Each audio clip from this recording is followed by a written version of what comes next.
Hello friend, मेरे YouTube channel best maths में आप सभी का स्वागत है। आज की इस वीडियो में हम क्लास 9 का चैप्टर नंबर जो हमारा 8 है उसके एक्सरसाइज 8.1 के क्वेश्चन नंबर 4 को समझेंगे। तो चलिए देखते हैं क्वेश्चन नंबर 4 हमारा क्या है। ठीक है, तो देखिए यहाँ पे क्या कहा है, ABCD एक आयत है।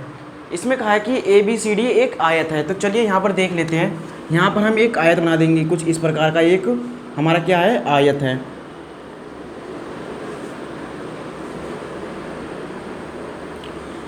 ये हमारा एक आयत है जिसका नाम है, जिसको हम A, B और C और D द्वारा दिखा दिए। ठीक है, यानी कि यहाँ पे जो हमारा ABCD है वो एक क्या है, आयत है। उसके बाद देखिए क्या कहा है, जिसमें विकर्ण AC, यानी कि जो विकर्ण है इसमें AC है, यानी कि ये और ये यहाँ पर क्या है, विकर्ण है।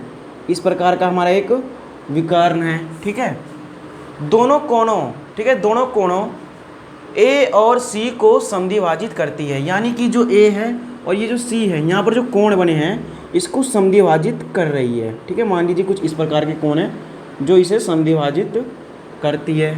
ठीक है, उसके बाद क्या कहा, इसमें दर्शाइए कि जो हमारा ये चतुर्भुज है, यानी कि ABCD जो है एक वर्ग है, ये हमें इसमें सिद्ध करना है। उसके बाद क्या कहा है, जो विकर्ण BD दोनों कोणों B और D को समद्विभाजित करती है, यानी कि हमें अभी यहाँ पर अभी एक और जो है BD एक रचना करना पड़ेगा। लेकिन पहले जो हमारा ये है कि जो ABCD है एक वर्ग है, इसमें जो पहला पार्ट है इसे सॉल्व करने के लिए हमें पहले इतना समझना ज़रूरी है। तो चलिए देखते हैं इसमें क्या करेंगे। ये जो हमारा कोण दे रखा है, इस कोण को हम मान लेते हैं, जैसे कि मान लीजिए कोण 1 हो जाएगा, ये कोण 2, ये हो गया हमारा 3 और ये हो जाएगा 4। ठीक है, मान लीजिए ये आयत है, इसका हमें लंबाई चौड़ाई कुछ नहीं दे रखा है, तो हम इसको अभी एक आयत मान लेते हैं, या फिर इसको हम वर्ग में, इसे हमें वर्ग सिद्ध करना है। तो चलिए देखिए कैसे करेंगे। यहाँ पर पहले पार्ट का सॉल्यूशन करेंगे, लिखेंगे क्या इसमें, जो हमें ये त्रिभुज ABC में जो दिया हुआ है, लिखेंगे दिया क्या है इसमें। देखिए ये समद्विभाजित करता है, जो हमारा AC है वो कोण A और कोण C को समद्विभाजित करेगा। तो जैसा कि आपको पता है, यदि ये समद्विभाजित करता है तो जो इसके कोण होंगे वो आपस में क्या होंगे, बराबर होंगे। तो हम इसको ये लिख सकते हैं कि एंगल 1 है बराबर एंगल 2 के, ये हम लिख सकते हैं। तो लिखेंगे एंगल 1 बराबर हो जाएगा एंगल 2 के, इस प्रकार से हमने पहले लिख दिया। उसके बाद इसको भी लिख सकते हैं, एंगल 3 बराबर एंगल जो हमारा है क्या, 4, यानी कोण 3 हो जाएगा बराबर कोण 4 के। इसका हम रीजन क्या लिख सकते हैं, दिया है। ठीक है, इसका रीजन हम ये भी लिख सकते हैं कि ये दिया है, क्योंकि ये क्या कर रही है, AC को A और जो C कोण है उसको समद्विभाजित करती है, इसलिए हम यहाँ पर लिख सकते हैं ये क्या है, हमें दिया हुआ है। अब उसके बाद देखिए, इसे हमने मान लिया इक्वेशन फर्स्ट। ठीक है, इसे मान लिया हमने फर्स्ट और इसे मान लिया हमने सेकंड, इस प्रकार से हम मान लेते हैं। अब देखिए समीकरण फर्स्ट और समीकरण सेकंड, इसको हमने मान लिया। अब यहाँ पर देखिए और क्या हो सकता है, यहाँ पर जो आपको दिखाई दे रहा है एंगल 1 बराबर हो जाएगा एंगल 4 के। क्यों, एकांतर अंतःकोण, जैसा कि आपको दिखाई दे रहा है यहाँ से एकांतर अंतःकोण बन रहा है, यानी कि जो एंगल 1 है वो बराबर हो जाएगा किसके, एंगल 4 के। कारण लिख देंगे इसका, एकांतर अंतःकोण। ठीक है, इस तरह से हम इसका कारण लिख सकते हैं। उसके बाद देखिए ये हमने इसका यहाँ पर कारण लिख दिया ये। ठीक है, इसका ये कारण हो गया। उसके बाद देखिए इसी तरह से जो एंगल 2 है वो बराबर हो जाएगा एंगल 4 के, इसका भी कारण सेम होगा। जो एंगल 2 है वो बराबर हो जाएगा एंगल किसके, एकांतर अंतःकोण से जो एंगल 2 है। ठीक है, यहाँ पर जो 2 दिखाई दे रहा है ये इसके बराबर हो जाएगा, और जो यहाँ पर 1 दिखाई दे रहा है ये इसके बराबर हो जाएगा, यानी कि जो हमारा एंगल 2 है वो बराबर हो जाएगा एंगल किसके, 3 के। तो यहाँ पर लिख देंगे एंगल 2 बराबर एंगल 3, इन दोनों का कारण हो जाएगा एकांतर अंतःकोण से। ठीक है, ये हमने इसका रीज़न लिख दिया। अब देखिए इसमें क्या समझना है, यहाँ पर जैसा कि आपको दिखाई दे रहा होगा। ठीक है, जैसा कि यहाँ पर देखिए, यहाँ पर जो एंगल 1 है यहाँ पर एंगल 1 के बराबर है, जैसा कि यहाँ पे दिखाई दे रहा है। ठीक है, पहले और तीसरे, इसको हमने तीसरा मान लिया, ये हम तीसरा मान लेते हैं इक्वेशन, और ये हम चौथा मान लिए इस तरह से। ठीक है, उसके बाद देखिए यहाँ पर आप ध्यान समझिए, ये जो हमारा एंगल 1 है ये एंगल 1 के बराबर है, इस तरह से भी कह सकते हैं, और जो एंगल 2 है वो बराबर एंगल 4 के भी हो सकता है। क्यों, लिख देंगे समीकरण फर्स्ट व सेकंड से, समीकरण कारण लिख देंगे समीकरण फर्स्ट व सेकंड, समीकरण फर्स्ट व किससे, थर्ड से। यहाँ पर हमारा तीसरा है तो सीधा लिख देंगे 3 और ये हमारा हो जाएगा यहाँ पर 1। इस तरह से हमने लिख दिया समीकरण फर्स्ट व सेकंड से। अब देखिए इससे हमें क्या प्राप्त होगा, ये जो आपको समीकरण फर्स्ट यानी कि जो इक्वेशन फर्स्ट दिखाई दे रहा है और इक्वेशन थर्ड, यहाँ पर 1 बराबर 1 है तो हमारा 2 बराबर हो जाएगा, जो एंगल जो कोण 2 है वो बराबर हो जाएगा कोण 4 के, यानी कि कोण 2 बराबर कोण 4 हम लिख सकते हैं। इस तरह से हम बता सकते हैं कि ये जो है हमारा इसके बराबर है, ठीक है। यदि ये और ये आपस में बराबर है, ठीक है, यदि हमारा ये और ये बराबर हो जाएगा, इनके जो इस साइड के कोण हैं, इस कोण इस ये जो हमारा यहाँ पर जैसा कि आपको भुजा दिखाई दे रहा है, इसका जो कोण है हमारा ये और इसका जो कोण है ये बराबर हो जाएगा, तो इसमें क्या होगा, इसमें हम कह सकते हैं कि ये वाला जो है हमारा इसके बराबर हो जाएगा। क्यों? क्योंकि हमने यहाँ के कोण और यहाँ के कोण क्या कर दिया, आपस में बराबर कर दिए। तो हम क्या लिख सकते हैं, ए बी बराबर, यहाँ पर लिख सकते हैं ए बी बराबर क्या लिख सकते हैं, बी सी, ए बी बराबर बी सी, ठीक है। कारण लिख देंगे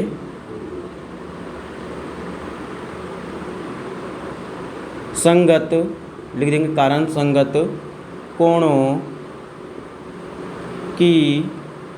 की भुजाएं क्या होती है, बराबर होती है। ये हमारा इसका कारण हो जाएगा, भुजाएं बराबर होती है। इस तरह से हम इसको कह सकते हैं। यानी कि यहाँ पर देखिए ये जो हमारा ए बी बराबर बी सी, यानी कि जो हमारा ए बी है वो बराबर है बी सी के। तो इसी तरह हम यहाँ पर देखेंगे ये जो ए बी बराबर हो गया बी सी, ए बी बराबर बी सी, संगत कोणों की जो भुजाएं होती है बराबर होती है। इस तरह से हमने यहाँ पर समझा। तो यहाँ पर देखिए जो हमारा ये एंगल 1 है और एंगल 3, ये भी आपस में क्या हो जाएगी, बराबर। एंगल जो हमारा 1 है और एंगल जो हमारा 3 है वो भी आपस में क्या हो जाएगी, बराबर। कारण क्या लिख देंगे, इसी प्रकार से जब ये हमारा बराबर हो जाएगा तो हम क्या कह सकते हैं कि जो ए डी है वो हो जाएगा सी डी के बराबर, यानी कि जो ए डी है वो सी डी के बराबर हो जाएगा, ठीक है। इस प्रकार से हम कह सकते हैं। या फिर हम क्या करेंगे, यहाँ से एक रचना करेंगे इस प्रकार से जो कि हमें कहा गया है, ठीक है। इस प्रकार से हमने बी और बी को हमने यानी कि बी को हमने किससे मिलाया, डी से मिलाया। यदि हमने इस प्रकार से किया तो यहाँ पर एक कोण बनेगा, एक यहाँ पर, एक यहाँ पर और एक यहाँ पर। इसको मान लेते हैं यहाँ तक कितना हो गया, 1 2 3 4, इसे मान लिया हमने, इसे मान लिया हमने, ये मान लेते 5 और ये मान लेते 6 और ये मान लेते हैं हम कितना, ये 7 और ये 8, ठीक है। इस तरह से हम कर लेते हैं, ठीक है। तो यहाँ पर देखिए इस प्रकार से हमने रचना किया तो ये तो हमारे क्या हो जाएंगे, बराबर हो जाएंगे। क्यों? क्योंकि जो बी डी है वो दोनों कोणों को बी और डी को समद्विभाजित कर रही है, जो कोण हमें दिखाई दे रहे हैं। तो हम लिख सकते हैं यहाँ पर क्या लिख सकते हैं, जो हमारा कोण 5 है वो बराबर कोण 6 के हो जाएगा और जो हमारा कोण 7 है वो बराबर हो जाएगा कोण किसके, जो हमारा कोण 7 है वो बराबर हो जाएगा कोण 8 के। कारण हम लिख सकते हैं ये भी कि दिया है, ठीक है। इसका कारण लिख सकते हैं दिया है। इस प्रकार से हम इसको लिख सकते हैं। तो इससे देखिए तो इसी प्रकार इसमें रचना होगा। तो इसमें क्या होगा कि जो हमारा ये जो प्रत्येक कोण है ये कितने के हो जाएंगे, 90 डिग्री के हो जाएंगे।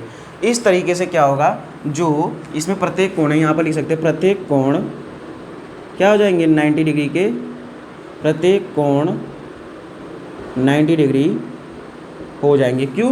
क्योंकि देखिए ये दोनों मिलकर 90 डिग्री का कोण बनाएंगे, ये दोनों मिलकर 90 डिग्री का कोण बनाएंगे और ये दोनों मिलकर 90 डिग्री का कोण बनाएंगे और यहाँ पर भी 90 डिग्री का कोण बनाएंगे। या फिर हम ऐसे कह सकते हैं कि मान लीजिए ये है हमारा और ये जो ए बी है एक तिर्यक रेखा है, ठीक है। अब तिर्यक रेखा कह के आप क्या कह सकते हैं, यहाँ से और यहाँ तक का कितना योग होता है, 180। इस तरह से भी दिखा सकते हैं। या फिर हम कह सकते हैं कि जो वर्ग का जो होता है प्रत्येक, ठीक है, जो वर्ग का प्रत्येक कोण होता है वो कितना होता है, 90 डिग्री का। यानी कि ये जो हमारा ए डी है वो हो जाएगा डी सी के बराबर। इसी प्रकार से तो लिख देंगे ए डी बराबर हो जाएगा कितना, ए डी, ये तो हमारा यहाँ तक आपको समझाने के लिए क्या था, ठीक है। इसी प्रकार से क्या हो जाएगा हमारा ए डी बराबर हो जाएगा डी सी के, ठीक है। इस प्रकार से हमने देखा। यानी कि यहाँ पर प्रत्येक कोण 90 डिग्री के भी है, और जो हमारा ए बी बराबर बी सी और ए डी बराबर डी सी, यानी कि ये जो चारों भुजाएं आपस में बराबर है। तो हम कह सकते हैं कि पहला क्या हो जाएगा इसका आंसर, इसका आंसर हो जाएगा कि ए बी सी डी एक क्या है, वर्ग है। ठीक है, इस प्रकार से हमने इसको सिद्ध कर दिया। ठीक है, तो आई होप आपको इसका पहला पार्ट अच्छे से समझ में आ गया होगा। इसमें ज़्यादा कुछ नहीं था, बस आपको थोड़ा समझना था। तो अब इस तरह से हमने ये समझ लिया। अब उसके बाद देखिए, विकर्ण बी डी दोनों कोणों बी और डी को समद्विभाजित करती है, ये हमें बताना है, जैसा कि आपको यहाँ पर दिखाई दे रहा है। तो चलिए दूसरा पार्ट करते हैं, यहाँ से स्टार्ट करते हैं। दूसरा पार्ट में क्या करना है, देखिए यहाँ पर आपको दो त्रिभुज दिखाई दे रहे होंगे। देखिए यहाँ पर कौन कौन से त्रिभुज है, मान लीजिए मैं इसको हाईलाइट कर देता हूँ, जैसे कि डी ए बी। ठीक है, यहाँ पर जैसा कि दिखाई दे रहा है एक डी ए बी त्रिभुज। ठीक है, ये वाला एक त्रिभुज और एक ये वाला त्रिभुज है। ठीक है, यहाँ ये लाइन भूल जाइए आप, ये वाला त्रिभुज और एक ये वाला त्रिभुज। ठीक है, ये दो त्रिभुज है, इन दोनों को हम सर्वांशम सिद्ध कर देंगे तो ये हमारा ऑटोमेटिक हो जाएगा। तो देखिए पहले क्या करेंगे, त्रिभुज क्या है हमारा, ए डी बी, इस तरह से बोल सकते हैं, या त्रिभुज डी ए बी। त्रिभुज लिखेंगे, त्रिभुज डी ए बी व त्रिभुज हमारा क्या है, उसके बाद क्या है, ये हमारा डी ए बी, उसके बाद बी सी डी त्रिभुज क्या हो जाएगा, बी सी डी में। इसमें अब क्या करेंगे, हम तीन कंडीशन देखेंगे। तो चलिए देखते हैं तीन कंडीशन हमारे क्या हो सकते हैं। तो इसमें तीन कंडीशन ध्यान से देखेंगे। पहले हम कंडीशन देखेंगे, क्या कंडीशन देखेंगे, ये जो हमारा यहाँ पर आपको दिखाई दे रहा है, ये हमारा 5 है। ठीक है, यहाँ पर देखिए ये और इस दोनों त्रिभुज में हमें क्या देखना है, इन दोनों त्रिभुज में हमें क्या देखना है, तीन कंडीशन देखना है। तो चलिए देखते हैं तीन कंडीशन क्या होंगे। तो इसमें पहला जो कंडीशन है, इसमें ध्यान से समझिए, जो पहला कंडीशन है, ये जो हमारा डी ए है ना, डी ए वो बराबर हो जाएगा सी बी के। ठीक है, डी ए, क्योंकि हमने इसको अभी हमने क्या साबित किया है, एक वर्ग। तो हम लिख सकते हैं डी ए बराबर क्या हो जाएगा, डी ए बराबर बी सी। ठीक है, डी ए बराबर बी सी हम इस तरह से कह सकते हैं। कारण क्या लिख देंगे, कारण हमारा ये हो सकता है कि हमने अभी जैसा कि इसमें देखा है। ठीक है, या फिर हम लिख देंगे यहाँ पर, अब हमने इसको सॉल्व कर लिया तो लिख देंगे यहाँ पर ये जैसा कि हमें दिया है, इस प्रकार से हम इसको लिख सकते हैं। या फिर आप कारण लिख सकते हैं कि जो इनके सम्मुख भुजाएं है वो आपस में बराबर है, यानी कि आमने सामने की भुजाएं बराबर है, या आप इस तरह से भी लिख सकते हैं। ठीक है, उसके बाद देखिए यहाँ पर ये जो हमारा डी बी है, ठीक है, ये डी बी हमारा क्या है, उभयनिष्ठ है।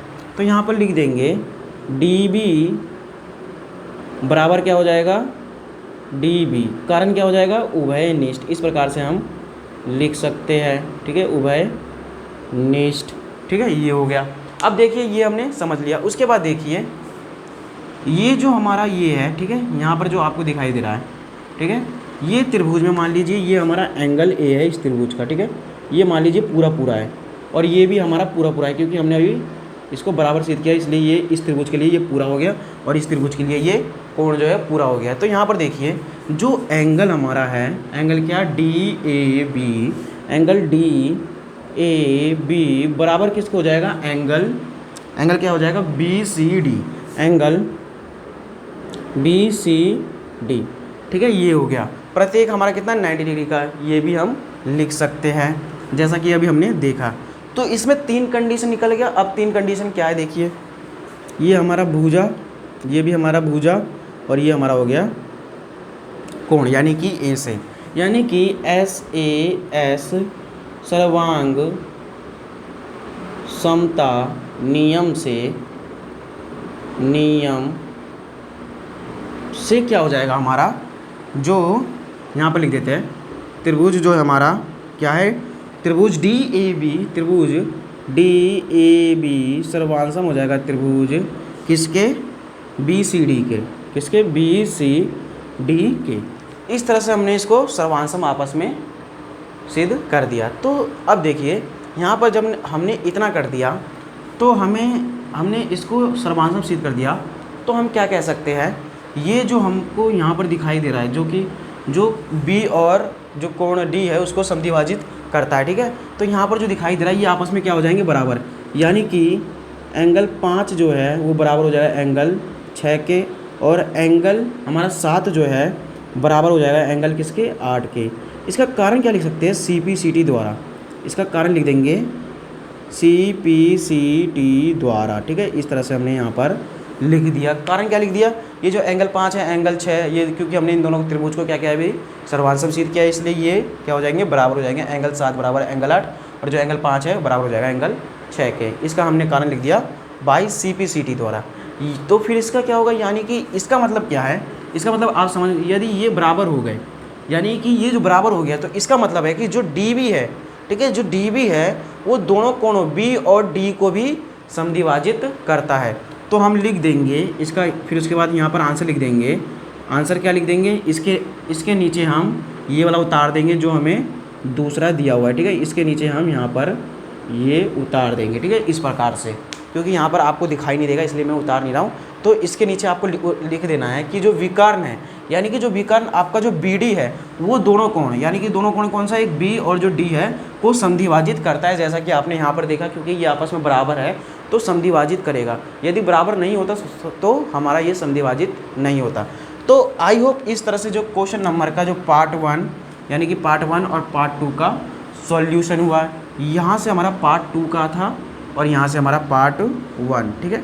तो आई होप इसी के साथ हमारा क्वेश्चन नंबर 4 का जो है आंसर कंप्लीट हुआ। अब मिलेंगे हम नेक्स्ट वीडियो में, जब तक के लिए धन्यवाद और थैंक यू।